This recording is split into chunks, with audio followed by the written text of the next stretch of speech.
अब Poisson equation होती क्या है इसके बारे में बात करते हैं। तो नेक्स्ट टॉपिक है और सबसे इंपॉर्टेंट है,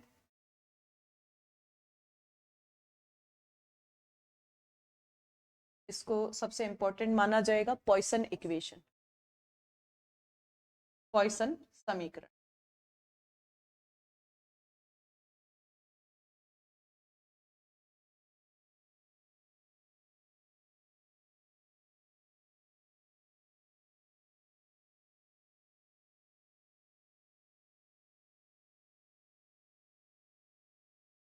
अगर मैं पॉइसन्स इक्वेशन की बात करती हूँ, पॉइसन समीकरण की बात करती हूँ, तो पॉइसन समीकरण क्या होगा, पहले तो इसके बारे में बात करते हैं और फिर हम बात करेंगे कि वो पॉइसन समीकरण आया कैसे।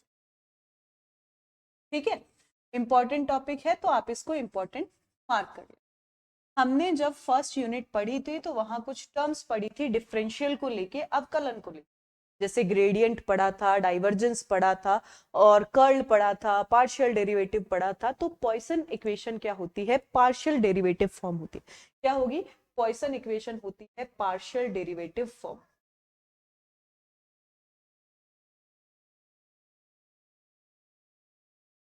या हिंदी वालों के लिए आंशिक अवकलन रूप होती है।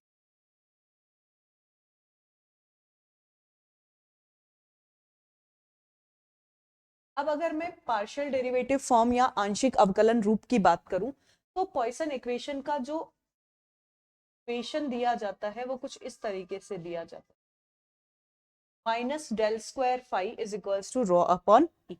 जहां कौन सी टर्म क्या रिप्रेजेंट करती है इसके बारे में हम बात करते हैं। डेल स्क्वायर ऑपरेटर आपके पास है, इसके अलावा फाई होता है स्केलर फंक्शन। फाई क्या होता है, स्केलर फंक्शन या अदिश फलन।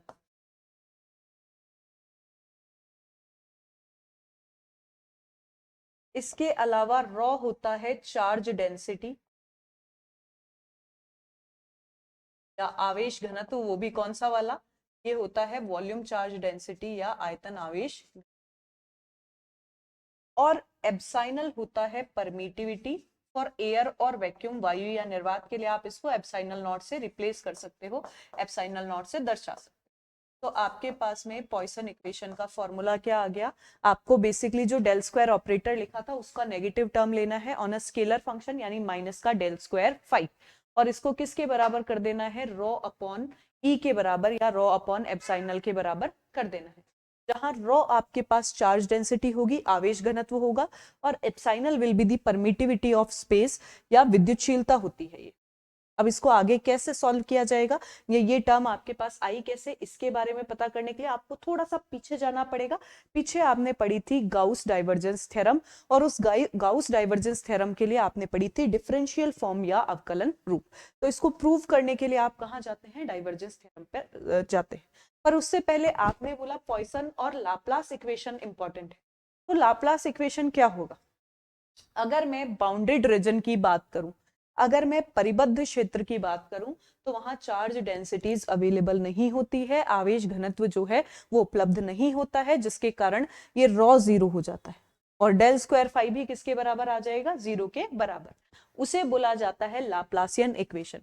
ये जो पूरी इक्वेशन है इसको तो आपने क्या नाम दिया, इसको तो आपने नाम दिया पॉइसन्स इक्वेशन,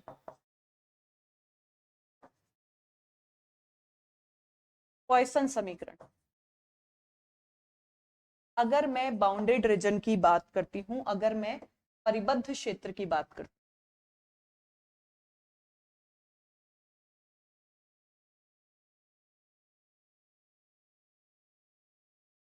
बाउंडेड रीजन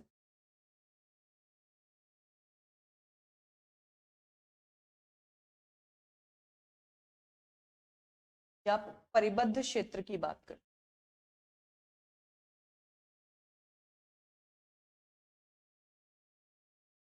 या आवेश भी बोल सकते हैं।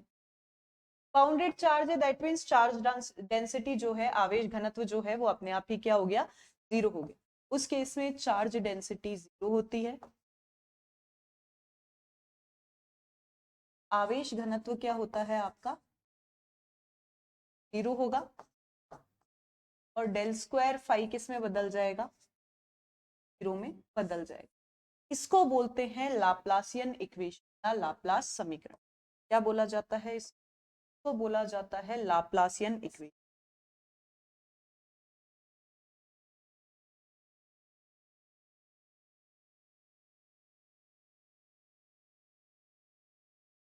तो ये कुछ चीजें आपको पॉइसन और लाप्लास इक्वेशन में ध्यान रखनी। क्या क्या ध्यान रखेंगे कि सबसे पहले तो पॉइसन इक्वेशन रिप्रेजेंट क्या करेगी, पॉइसन समीकरण दर्शाएगा क्या। आपको ध्यान रखना है पॉइसन इक्वेशन एक पार्शियल डेरिवेटिव फॉर्म में होगी, आंशिक अवकलन के रूप में होगी। कितनी हो जाएगी? Minus del square phi is equals to rho upon e, जहां फाई एक स्केलर फंक्शन होता है, रो चार्ज डेंसिटी आवेश घनत्व होता है और एप्सिलॉन नॉट परमिटिविटी होता है। अगर एयर और वैक्यूम के लिए ले रहे हो, वायु या निर्वात के लिए ले रहे हो, तो आप एप्सिलॉन को किससे रिप्लेस करवा दोगे? एप्सिलॉन नॉट से रिप्लेस करवा दोगे। इसके अलावा आपको क्या ध्यान रखना होता है, ये जो इसका राइट हैंड साइड वाला पार्ट है, पूरी इक्वेशन का ये जो राइट हैंड साइड वाला पार्ट है, यानी ये वाला जो पार्ट है, आरएचएस वाला पार्ट, इसको बोलते हैं सोर्स या स्रोत। तो किसी भी इक्वेशन में अगर सोर्स एब्सेंट है, स्रोत जो है वो क्या है?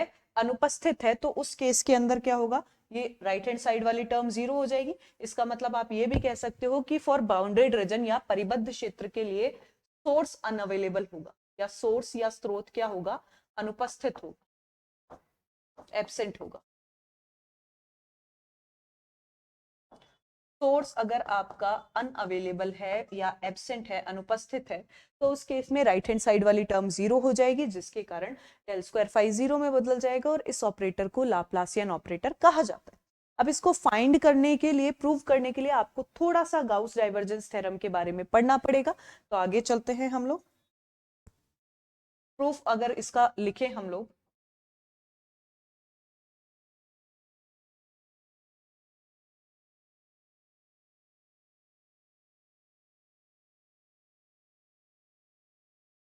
कि उत्पत्ति कैसे हुई है ना, उसके बारे में अगर हम लिखें तो क्या हो जाएगा, इससे बात करते हैं। इसे प्रूव करने के लिए आपको किसकी हेल्प लेनी पड़ेगी? From Gauss, from differential form of Gauss law, from differential form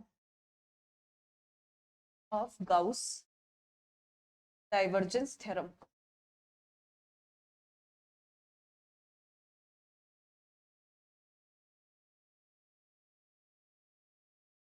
Gauss divergence प्रमेय के, गाउस डाइवर्जेंस प्रमेय के अवकल रूप से, अगर मैं डिफरेंशियल फॉर्म पे जाऊं, अगर मैं अवकलन रूप पे जाऊं, तो गाउस डाइवर्जेंस थ्योरम का डिफरेंशियल फॉर्म क्या होता है? इसका डिफरेंशियल फॉर्म होता है आपके पास में डेल डॉट ई वेक्टर, यानी divergence of E is equals to rho upon epsilon. Air और वैक्यूम के लिए एप्सिलॉन की जगह एप्सिलॉन नॉट, ये इसका डिफरेंशियल फॉर्म होता है, अवकलन रूप होता है। अगर मैं ई की वैल्यू लिखना चाहूं, तो electric field is gradient of scalar function, यानी ई होता है माइनस ग्रेडियंट फाई के बराबर। ये वैल्यू हम लोग पुट कर देते हैं ऊपर, तो आपके पास क्या आ जाएगा? आपके पास आ जाएगा डेल की जगह as it is dot minus of del phi equals to rho over epsilon. ये वैल्यू आपके पास आ जाएगी। ठीक है, अब आप क्या करो, नेगेटिव साइन को उधर ले जाओ, तो आपके पास हो गया डेल डॉट डेल फाई, और नेगेटिव साइन अगर इधर लगाओगे तो माइनस का rho over epsilon. Since we know that, हमें पता है कि डेल ऑपरेटर क्या होता है? I cap del over del x plus j cap del over del y plus k cap del over del z. ये डेल ऑपरेटर की value होती है, जो हम कहां पढ़ चुके हैं? अपनी यूनिट फर्स्ट में ऑलरेडी डिस्कस कर चुके हैं कि डेल ऑपरेटर जो होता है उसकी वैल्यू क्या होती है? I cap del over del x, j cap del over del y और k cap del over del z. ये वैल्यू हम इस इक्वेशन में पुट कर देते हैं, जिससे हमारे पास एक नई फॉर्म आ जाएगी इस इक्वेशन की। तो वो फॉर्म क्या आएगी, ये देखते हैं हम लोग। आपके पास था डेल की जगह तो i cap del over del x plus j cap del over del y plus k cap del over del z, और इधर था डेल फाई। डेल फाई लिखोगे तो आपके पास कितना आ जाएगा? डेल फाई लिखने पर हमारे पास जो वैल्यू आएगी वो वैल्यू आ जाएगी, एक सेकेंड, डेल फाई लिखने पर हमारे पास वैल्यू आ जाएगी i cap del phi over del x plus j cap del phi over del y और plus k cap del phi over del z. क्योंकि डॉट प्रोडक्ट के केवल सेम क्वांटिटीज के साथ वैल्यू देता है, बाकी सब जीरो होता है। सिंस हम लोगों ने पढ़ा है डॉट प्रोडक्ट में I dot I, J dot J और के डॉट के ही वैल्यू देगा 1 के इक्विवेलेंट, बाकी सब क्या हो जाते हैं, जीरो हो जाते हैं। अदर्स या अन्य हमेशा क्या रहेंगे, जीरो रहेंगे। उस केस में आप इसको डायरेक्ट आई को आई से, जे को जे से और के को के से डॉट प्रोडक्ट करवा दीजिए, तो आपके पास आ जाएगा del square over del X square phi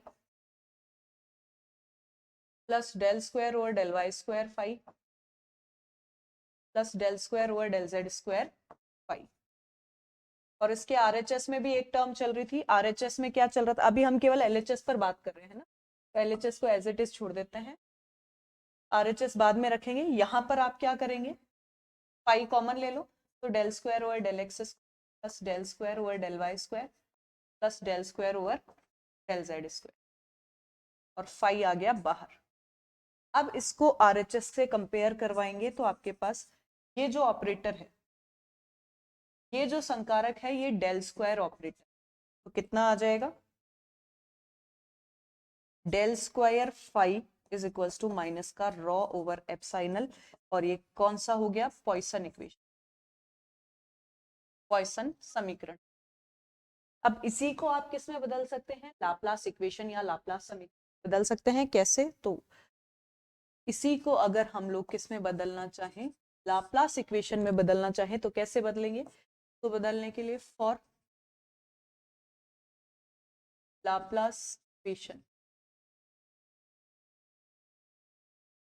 Laplace समीकरण के, देखो लाप्लास इक्वेशन की जब आप बात करते हैं, लाप्लास समीकरण की जब आप बात करते हैं, आप क्या ध्यान रखेंगे, लाप्लास इक्वेशन के अंदर आपको बाउंडेड चार्ज लेना पड़ेगा, बद्ध आवेश लेना पड़ेगा, जिसके लिए रॉ जीरो हो जाएगा। तो आपके पास में इक्वेशन भी क्या हो जाएगी, del square phi is equals to, ये आपके पास लाप्लासियन लाप्लास समीकरण होगा। और अगर आपसे लाप्लासियन ऑपरेटर पूछ लिया जाए, लाप्लासियन संकारक पूछ लिया जाए, तो क्या हम लोग बता के आएंगे डेल स्क्वायर को, लाप्लासियन ऑपरेटर, लाप्लासियन संकारक जो है